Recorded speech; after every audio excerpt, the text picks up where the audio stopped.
U prirodi čoveka je da postavlja pitanja, da se trudi da odgoneta i objasni svet oko sebe, da pokuša da razume. U prirodi umetnika je da pruži mogućnost spoznaje, ali pre svega dariva užitak ljudskom oku i duhu. Prema umetnosti se često odnosimo da tražimo da nam šalje neke snažne filozofske poruke, ali to nije uvek slučaj. U umetnosti treba uživati kao što uživamo u lepom pejzažu u prirodi, kao što uživamo u crkotu ptica, kao što uživamo u mnogo čemu oko nas, u sutonu noći. Na taj način treba i ne tražiti filozofiju i poruku tog sutona, tog zalaska sunca. Tako i na slici ne moramo uvek tražiti, mada često umetnik mora izneti na sliku neka svoja viđenja o svetu oko sebe, znači svoje emocije on i korišćenjem boja, harmonijom i tako dalje prenosi, ali nije to uvek smišljena poruka gledaocu.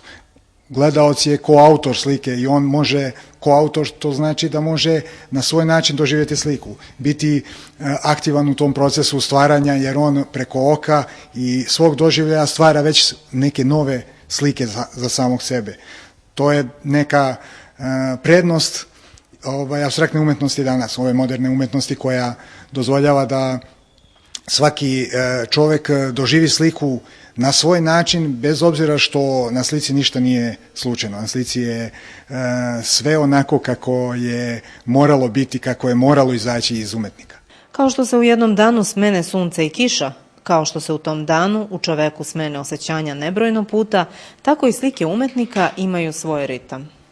Na slikama postoje slike na kojima je potez smiren u nekim delovima, ali opet u nekom delu slike vidimo puno dinamike i tu je akcenat bačen. Kao što je u životu u jednom danu ili u jednom mesecu imamo par sati koji su nabijeni energijom, nabijeni događanjima, a ostatak dana miran.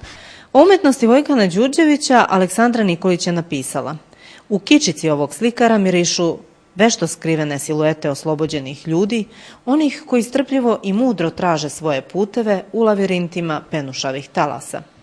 Slikar bi na to dodao da je doživljaj u oku posmatrača i da je to jedino ono što je bitno.